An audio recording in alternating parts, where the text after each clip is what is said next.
Hey guys, it's Corey again, and today I'm going to be discussing the 1935 horror classic, The Bride of Frankenstein. So this film is actually a sequel to the original Frankenstein film that came out in 1931, and it is honestly regarded as one of the greatest sequels ever made. So even before watching this film, I had very high expectations, and geez, let me say it lived up to those expectations. Let me tell you why. So as I said, the film takes place right after the original film, and for us who have not seen it, there's actually a little backstory they have in the beginning of the film with three characters who never returned. And I gotta say, there's a camera shot that they zoomed out on them to bring us right into the story, and I thought that was absolutely genius. I loved that for sure. And basically, when we see Dr. Frankenstein in the film before he was thrown off a bridge, guess what? He's alive. Guess what? The monster, he's alive. And basically, Dr. Frankenstein is coerced by I'm going to butcher it, but I think it was Pretorius, into creating a mate for the monster. And due to his ambition, Dr. Pretorius' ambition and manipulative tactics to drive much of the plot, the monster actually is drawn into Pretorius' scheme. And basically, at the end of it, the film ends with them creating the bride, and yeah, it's pretty cool. One of the themes that I did not expect to see in a horror film was actually the themes like isolation and just identity and the quest for companionship. And the monster throughout this film, he is a very it's a lot he's a lot deeper than you really think he is. And he befriends a blind guy after getting chased out of town, where he just wants to be accepted in society, kind of thing. And I mean, he does kill people. That's not good.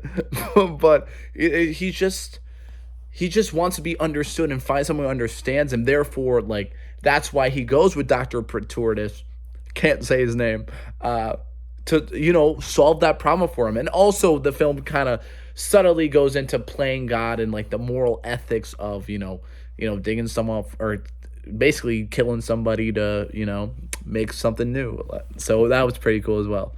So another thing that I absolutely loved about this movie was the set design. It has that gothic feel, and I really enjoyed that, along with the purposeful dramatic lighting. I think they utilized the film being in black and white in such a unique way with certain shots, especially with the shocks that the machine does when they're when they're making the bride. And I just thought that was, for that time period, that had to be such a technological advancement, and I just thought that was really unique. So let me talk about the characters real quick. Just two of them, the two main ones. So the monster and Dr. Frankenstein himself. So the monster is actually, to my surprise, the most complex character in this entire film, and he probably goes throughout the most change. So in the first film, he couldn't speak or anything, but throughout this film, he learns to speak, and he gains the ability to express his thoughts and feelings, and it adds depth to him, and it's able to highlight the loneliness he has and the desire for companionship, as we see that with his relationship with that blind guy in the middle of the film, and his interactions just with him and his reaction to the bride's rejection of him just shows his capacity of just full range of emotion, that he's more than just a monster. He grows from just a misunderstood creature into, honestly, a tragic figure just seeking for acceptance and love, like any one of us. And I think that humanizes the monster so much more, despite how he looks. And I thought that was just really good filmmaking, really good writing, honestly. And then going on with Frankenstein, or Dr. Frankenstein, he, like I said, they're both round characters. He's portrayed with a mix kind of like of guilt and ambition and just kind of moral conflict, and his desire to leave the experiments behind is challenged by the bad guy of the film, and I'll say is Dr. Pretorius, and then obviously he's brought back to the world for change, but his journey he goes from being a reluctant participant in what was going on, and just honestly, at the end of the film, he makes amends with the monster, and the monster lets him go. Like, the monster could have blew them all up.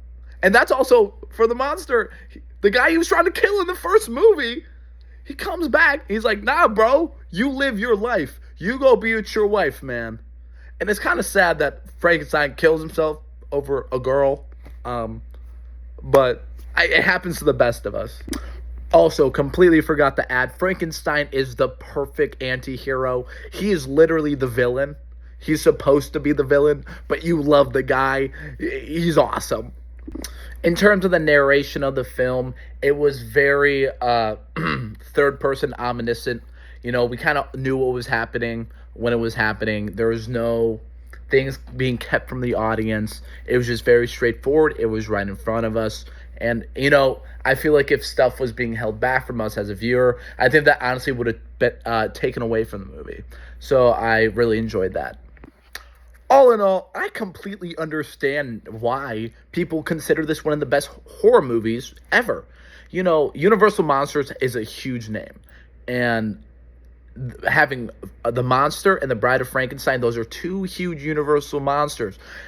Bride of Frankenstein's getting a house at Halloween Horror Nights this year. Like these are huge IPs, intellectual properties, and I understand why now. Like these films are brilliant, number one, and obviously they're so iconic, and even just the way the film looks itself is just iconic. So all in all, I really enjoyed this film. I gave it a 4 out of 5, which is really high for me. I really enjoyed this film, and if you have not seen it, I suggest you give it a watch.